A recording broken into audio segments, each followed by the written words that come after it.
Steven Universe and all associated images are property of Cartoon Network, Rebecca Sugar, and any and all other respective owners. I don't know them all. All footage in this video has been used for the purpose of critique parody under fair use. Please support the official release. So my last theory has gotten some mixed reactions. Shame on me for trying to do something new and interesting, I guess.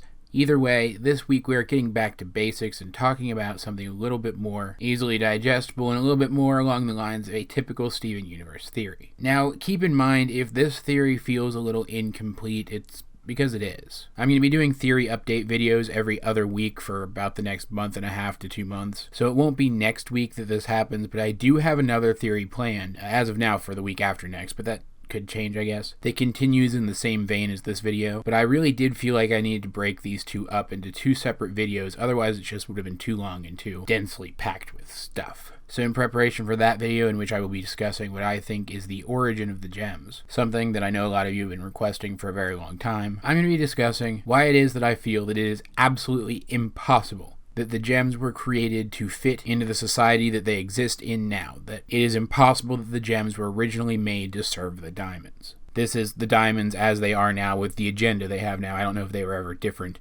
in the past, but as Homeworld Society exists now, I just don't feel like it's possible that gems were designed specifically to fit into it, despite what Jasper says. I'm actually really glad I waited to do this video until now because it has actually finally been confirmed in dialogue. Jasper said it herself based on her knowledge of Homeworld Society as a Homeworld gem, that any gems that don't conform to the Diamond's agenda are destroyed. I mean, she phrased it a little bit differently, but the sentiment is exactly the same. And I'm just going to come right out and say it, guys. This isn't so much a theory as it is an extrapolation of a fact. It is a fact that the way that they are portrayed and the way that Homeworld is portrayed, that it is impossible for gems to have been created specifically to follow the agenda of the diamonds as it exists today. And I do mean that as in the literal definition of impossible. I'm going to go into more detail about this in a later video as well, but let's take a very brief moment to remind ourselves what exactly gems are in the first place. Gems are their gemstones. That is their real body. Everything else is a holographic extrapolation and simulation of an organic humanoid body. The gem itself is the little rock, and their mind functions like artificial intelligence, making that rock some sort of hardware, and their mind and personality some sort of software. The gemstone itself also seems to be a power source of some kind,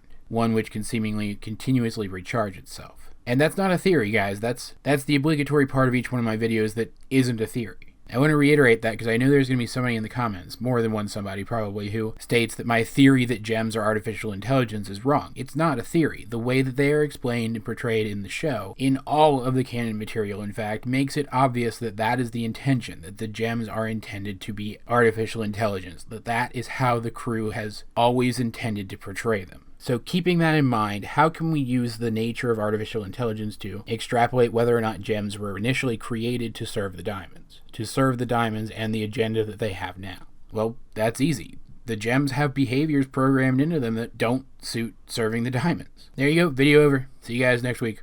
Now, obviously I'm kidding. I'm going to go into more detail about it than that. And let's start by talking about how it is that a machine can become self-aware in the first place. Various forms of fiction and media tell us sweeping, epic stories warning us of the day when machines will reach a point where they achieve sentience and rebel against humanity. They treat it as an inevitable, and in some ways they're right about that, but in other ways they're completely wrong. What these fictional properties are referencing is the concept of the singularity, a point in the future where computer software will become advanced enough that it will be able to redesign and improve upon itself. Theoretically, once this point is reached, technology could develop at an exponential rate outside of the control of humanity. An invention, invent thyself kind of situation. And this is the moment in the future when a lot of people say technology will become sentient, but that's just not true. Yes, it is definitely possible that we will reach the singularity. It's definitely possible that that will happen within this century. In fact, some project it as happening as soon as 40 years from now. But that's just a hypothetical point in the future where software becomes advanced enough that it can act independently of a developer to improve upon itself. For it to be able to do that, it would still have to be programmed to do so, and it would have to possess memory enough to continue to rebuild itself, bigger and better, and hardware enough to process those changes. And don't give me any of this crap that it could upgrade its own memory capacity and its own hardware, because that's just not possible. It's software, it doesn't exist in the real world, and it can't affect the real world.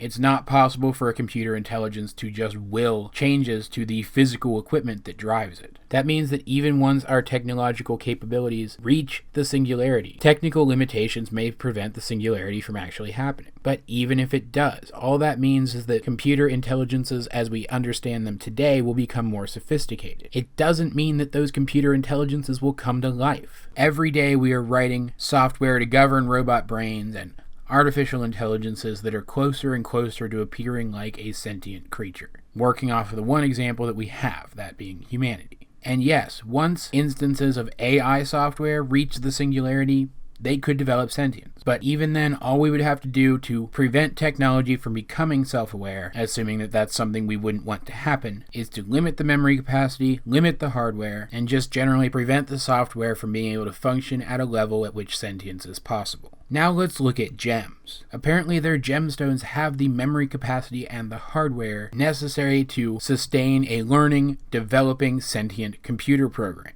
Not only is that phenomenally more advanced than anything that we have or anything that we will have in the real world in the foreseeable future, it also means that all that the diamonds should have to do to make their gem servants more compliant and prevent another rebellion is to limit their hardware just enough that they can no longer think like sentient beings, but not so much that they can't carry out the tasks that are assigned to them. And yeah, some tasks like Peridot's role as a technician, for example, may require certain amounts of intelligence and intuition. We've already established that there is a difference between artificial intelligence and sentience. It would still be possible for them to leave artificial intelligence within their gem underlings, but still prevent them from being sentient. Or at least it should be. And yet the diamonds, despite the fact that it goes against all logic and reason, continue to manufacture underlings who are self-aware. That can only mean that there is some fundamental aspect of what gems are, of what gems have always been, that makes them self-aware. Something that cannot be removed without compromising what a gem is. If gems were created by the diamonds or for the diamonds to serve the diamonds and follow their agenda, that simply wouldn't be the case. Therefore, gems were not initially created to serve the diamonds. It's really as simple as that.